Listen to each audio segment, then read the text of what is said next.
पूर्व अमेरिकी राष्ट्रपति बराक ओबामा अमेरिकी राष्ट्रपति पद के दावेदार जो बाइडेन के ट्विटर अकाउंट हैकर्स ने बिटकॉइन स्कैम से जुड़ा मैसेज डाला। एप्पल, बिल गेट्स, अमेजॉन के चीफ जेफ बेजोस, टेल्सा के सीईओ एलन मस्क के ट्विटर अकाउंट भी हैक हुए। हैकर बिटकॉइन एड्रेस पर $1000 भेजने पर $2000 देने का दावा कर रहे हैं। मुंबई को बारिश से राहत नहीं। मौसम विभाग ने मुंबई, ठाणे, रायगढ़ और रत्नागिरी के लिए जारी किया रेड अलर्ट। मछुआरों को समंदर से दूर रहने की सलाह। दक्षिणी गुजरात और सौराष्ट्र के लिए मौसम विभाग का रेड अलर्ट। अगले 24 घंटे भारी बारिश की आशंका। मुंबई में भारी बारिश जारी। पानी भरने के बाद अंधेरी सबवे को बंद किया गया। कई और इलाकों में भरा पानी। हैदराबाद में झमाझम बारिश से जनजीवन अस्त व्यस्त। ओल्ड उस्मानिया अस्पताल के अंदर भरा पानी। दिल्ली के शाहबाद दौलतपुर इलाके में भीषण आग से करीब 70 झुग्गियां जलकर खाक हुई। दमकल की गाड़ियों ने आग पर काबू पाया। मध्य प्रदेश के गुना में अतिक्रमण हटाने के दौरान किसान पति पत्नी के जहर खाने पर बड़ी कार्रवाई। जिले के कलेक्टर और एसपी को हटाया गया। शिवराज सरकार ने उच्च स्तरीय जांच के आदेश दिए। गुना में कब्जा हटाने के दौरान पुलिस प्रशासन की बेरहमी का वीडियो वायरल हुआ। पुलिस ने पति पत्नी को बेरहमी से पीटा। जहर पीने के बाद दोनों की हालत नाजुक। मध्य प्रदेश के मंडला में एक ही परिवार के 6 लोगों की हत्या। दूसरे परिवार से हुआ था विवाद। दोनों आरोपी भाई गिरफ्तार। पालघर मॉब लिंचिंग के मामले में सीआईडी ने चार्जशीट दायर की। 128 लोगों के खिलाफ आरोप। जम्मू कश्मीर के सोपोर से अगवा बीजेपी नेता महराज मल्ला को पुलिस ने रेस्क्यू किया। सुरक्षित घर लौटे मल्ला अज्ञात लोगों ने अगवा कर लिया था। सूत्रों के मुताबिक चीन पेंगोंग के फिंगर एरिया से अभी पूरी तरह से हटने को तैयार नहीं।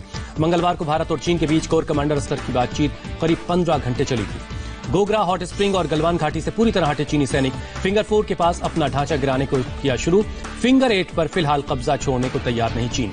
भारत चीन के बीच कोर कमांडर लेवल की मीटिंग की डिटेल आर्मी चीफ को दी गई। पूरा ब्यौरा दिया गया है। एलएसी के फॉरवर्ड पोस्ट का दौरा कर सकते हैं रक्षा मंत्री राजनाथ सिंह। 17 जुलाई को ले जाएंगे। 18 जुलाई को लाइन ऑफ कंट्रोल का जायजा लेंगे। भारत और यूरोपीय यूनियन बैठक के बीच भी चीन पर चर्चा हुई। पीएम मोदी ने चीन के साथ तनाव का जिक्र किया। यूरोपीय यूनियन को बताया नेचुरल पार्टनर। भारत और यूरोपीय यूनियन के बीच ऑनलाइन शिखर बैठक। क्लाइमेट चेंज, विज्ञान प्रौद्योगिकी और अंतरिक्ष के क्षेत्र में एक दूसरे को सहयोग पर सहमति बनी है। चीन के खिलाफ अमेरिका का एक और एक्शन। हुआई कंपनी के कुछ कर्मचारियों का पर वीजा रिस्ट्रिक्शंस लगाया गया। अमेरिका ने भारत को बड़ा रणनीतिक साझेदार बताया। विदेश मंत्री पोम्पियो ने कहा मिलिट्री और ट्रेड दोनों लेवल पर पार्टनरशिप है। मुंबई में प्लाज्मा मुहैया कराने के नाम पर फर्जीवाड़े का खुलासा। व्हाट्सएप ग्रुप बनाकर लोगों से हजारों वसूल रहे हैं साइबर क्रिमिनल। दिल्ली विधानसभा स्पीकर रामनिवास गोयल से भी प्लाज्मा के नाम पर ठगी हुई। दिल्ली पुलिस ने आरोपी को गिरफ्तार किया। देश में 24 घंटे में कोरोना के 32,695 नए मामले। पॉजिटिव केस की संख्या 9,68,000 के पार हुई। 24 घंटे में कोरोना के 606 लोगों की कोरोना की वजह से जान गई। अब तक 24,915 लोगों की मौत।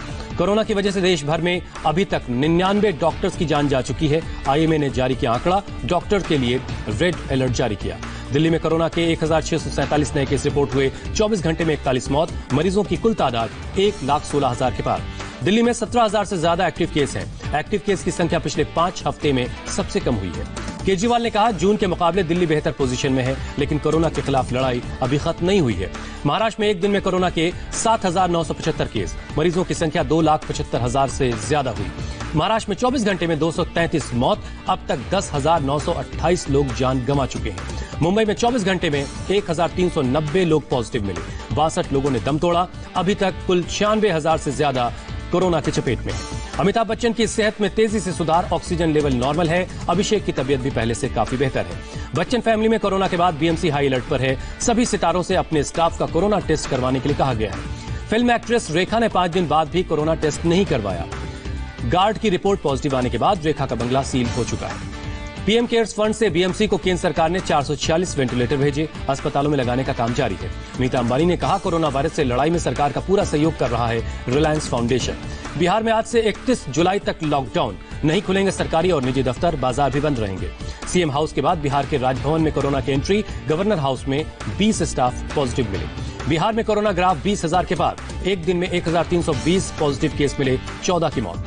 पटना एम्स में कोरोना मरीजों के रिश्तेदारों का इल्जाम। अस्पताल में बेड खाली हैं, फिर भी मरीजों को भर्ती नहीं किया जा रहा। बिहार के सासाराम में आरजेडी विधायक संजय यादव पर सोशल डिस्टेंसिंग की धज्जियां उड़ाने का इल्जाम। समर्थकों के साथ झरने के नीचे नहाते हुए नजर आए। यूपी में कोरोना के 1,685 नए मामले। 24 घंटे में 29 लोगों की मौत। अब तक 1,012 लोगों की जान गई। गुजरात में कोरोना का नया रिकॉर्ड। एक दिन में 925 लोग इन्फेक्टेड मिले। मरीजों की संख्या 44,000 से ज्यादा हुई। पश्चिम बंगाल में एक दिन में सबसे ज्यादा 1,589 नए केस आए। 20 की मौत। मरने वालों का आंकड़ा 1,000 के पार। बंगाल में कोरोना वॉरियर्स की मौत होने पर परिवार के एक सदस्य को मिलेगी सरकारी नौकरी, सीएम ममता बनर्जी ने ऐलान किया। मध्य प्रदेश में 638 लोगों में कोरोना की पुष्टि, 9 लोगों की मौत, कुल मरीजों की तादाद 19,000 के पार। राजस्थान में 24 घंटे में कोरोना के रिकॉर्ड 866 नए मामले, 6 की मौत, कुल मरीजों की संख्या 26,437 हुई। उत्तराखंड में 16 से 31 जुलाई तक लॉकडाउन नहीं है, अफवाह फैलाने वालों पर सीएम ने कड़ी कार्रवाई के आदेश दिए हैं।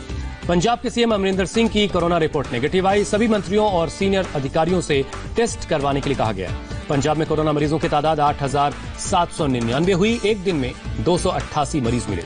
हरियाणा में एक दिन में 678 कोरोना इन्फेक्टेड लोग मिले, 7 लोगों की मौत। राज्य में कुल 23,000 से ज्यादा केस हैं। गुरुग्राम में 24 घंटे में 82 लोगों की कोरोना रिपोर्ट पॉजिटिव आई, कोरोना के कुल 7,208 केस हैं। तमिलनाडु में कोरोना से एक दिन में 68 लोगों की मौत, 4,496 नए केस आए, रिकवर होने वालों की संख्या 1 लाख के पार है। कर्नाटक में एक दिन में 3,176 नए केस, 87 की मौत, अब तक 928 लोगों की जान गई है। आंध्र प्रदेश में 24 घंटे में कोरोना से 44 मौत, 2,432 नए मामलों की पुष्टि हुई। केरल में 24 घंटे में 623 लोगों की रिपोर्ट पॉजिटिव आई, मरीजों की तादाद 9,553 हुई। कोरोना वैक्सीन को लेकर अमेरिकी राष्ट्रपति ट्रंप का ट्वीट लिखा, great news on vaccine. Trump ने इशारों में अमेरिकी बायोटेक कंपनी मॉडर्न की वैक्सीन का जिक्र किया। वैक्सीन का फर्स्ट स्टेज ह्यूमन ट्रायल सफल रहा है। रूस में भी कोरोना वैक्सीन का 28 दिन का पहले राउंड का ह्यूमन ट्रायल पूरा हुआ, 18 लोग अस्पताल से डिस्चार्ज हुए, नहीं दिखा कोई साइड इफेक्ट। ब्राजील में कोरोना से मरने वालों की तादाद 75,000 के पार हुई, अभी तक करीब 20 लाख लोग इस बीमारी की चपेट में हैं। अमेरिका में एक दिन में आए कोरोना के 67,000 नए केस, मरने वालों की संख्या 1,40,000 के पार। सचिन पायलट समर्थक पूर्व मंत्री रमेश मीणा का गहलोत पर हमला, पूछा बीएसपी से कांग्रेस पर आने में हमें कितने पैसे दिए गए। पायलट कैंप के एक और विधायक मुरारी लाल मीणा ने भी पूछा यही सवाल, बीएसपी से आने के समय हम ईमानदार थे, अब हम भ्रष्ट आखिर कैसे हो गए। सचिन पायलट के कमल थामने से इनकार करने के बाद सुस्त पड़ी बीजेपी। गुलाब चंद कटारिया ने कहा नहीं होगी बीजेपी की बैठक। राजस्थान की पूर्व मुख्यमंत्री वसुंधरा राजे ने भी बदला अपना प्लान, जयपुर दौरा अपना रद्द किया। केंद्रीय मंत्री गजेंद्र सिंह शेखावत ने कहा सचिन पायलट से नहीं हुई कोई बातचीत, पायलट के लिए पार्टी ने नहीं बिछाया था रेड कार्पेट। राजस्थान बीजेपी अध्यक्ष सतीश पूनिया ने पार्टी के बड़े नेताओं से की मुलाकात, मौजूदा सियासी हालात पर चर्चा हुई। सचिन पायलट ने कहा बीजेपी में नहीं जाऊंगा, राजस्थान की सियासत में सस्पेंस है। सचिन पायलट को एक बार फिर कांग्रेस से कम बैक का ऑफर है। सुरजेवाला ने कहा घर लौट आएं, पार्टी फोरम पर अपनी तमाम बातें रखें। कांग्रेस ने कहा बीजेपी से बातचीत छोड़कर पार्टी के प्रति निष्ठा दिखाएं पायलट, उनकी हर शिकायत का रास्ता जरूर निकाला जाएगा। पायलट पर जमकर बरसे सीएम गहलोत, खरीद फरोख्त की डील में शामिल होने का इल्जाम लगाया, सबूत होने का भी दावा किया। अशोक गहलोत ने कहा 30 करोड़ में हुई थी विधायकों की डील, बीजेपी का राजस्थान प्लान फेल हो गया। डिप्टी सीएम पद से हटाए जाने के बाद पायलट की विधायकी पर भी खतरा। पायलट समेत 19 विधायकों को कांग्रेस ने कारण बताओ नोटिस जारी किया है। पायलट समर्थक विधायकों से 17 जुलाई तक नोटिस का जवाब देने के लिए कहा गया है, उसके बाद हो सकता है एक्शन। राजस्थान बीजेपी अध्यक्ष सतीश पूनिया ने कांग्रेस के बागी विधायकों को स्पीकर के नोटिस पर उठाए सवाल, कहा गलत भावना से नोटिस भेजा गया। छत्तीसगढ़ में 15 विधायकों को संसदीय सचिव नियुक्त करने पर बीजेपी नेता बृजमोहन अग्रवाल ने चुटकी ली, कहा कांग्रेस को मध्य प्रदेश और राजस्थान के बाद अब छत्तीसगढ़ में डर सता रहा है। छत्तीसगढ़ बीजेपी नेता बृजमोहन अग्रवाल पर दिग्विजय सिंह का पलटवार, कहा बीजेपी के पास काफी पैसे हैं, विधायकों की नीलामी की कर रहे हैं बात। चुनाव आयुक्त अशोक लवासा बनेंगे एशियन डेवलपमेंट बैंक के उपाध्यक्ष, चुनाव आयोग में अभी भी बचा था 2 साल का कार्यकाल। सीबीएसई के 10वीं के नतीजे घोषित हो चुके हैं, 91% से ज्यादा स्टूडेंट पास हैं। इस बार भी लड़कों के मुकाबले लड़कियों ने मारी बाजी।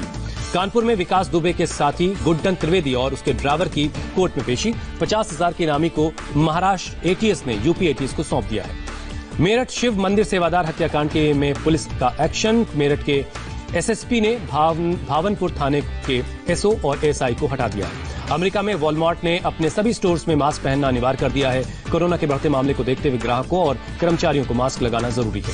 मंगोलिया में बुबोनिक प्लेग से एक बच्चे की मौत के बाद हड़कंप मचा है। बच्चे के संपर्क में आने वाले 15 लोगों को आइसोलेट किया गया। बीसीसीआई अध्यक्ष सौरव गांगुली हुए होम क्वारंटीन। बड़े भाई स्नेहाशीष गांगुली की कोरोना रिपोर्ट पॉजिटिव है, कोलकाता के अस्पताल में भर्ती है। कोरोना की वजह से सितंबर में इंग्लैंड क्रिकेट टीम का भारत दौरा टलना तय है। दोनों टीमों को खेलना था 3 वनडे और 3 T20 मैच। इंग्लैंड और वेस्टइंडीज के बीच मैनचेस्टर में दूसरा टेस्ट आज से। इंग्लैंड के कप्तान जो रूट की टीम में वापसी। रिलायंस जियो में 7.7% शेयर खरीदेगा गूगल। 33,737 करोड़ रुपए की होगी ये डील। रिलायंस को सस्ते स्मार्टफोन बनाने में करेगा मदद। रिलायंस जियो को 5G नेटवर्क अगले साल तक हो जाएगा तैयार। रिलायंस इंडस्ट्रीज की सालाना बैठक में मुकेश अंबानी ने ऐलान किया। पहली तिमाही में इन्फोसिस का शुद्ध मुनाफा 12% बढ़ा, 4,233 करोड़ रुपए का शुद्ध लाभ। निर्यात और आयात में लगातार चौथे महीने गिरावट दर्ज की गई। आयात में ज्यादा गिरावट की वजह से 18 साल में पहली बार हुआ ट्रेड सरप्लस।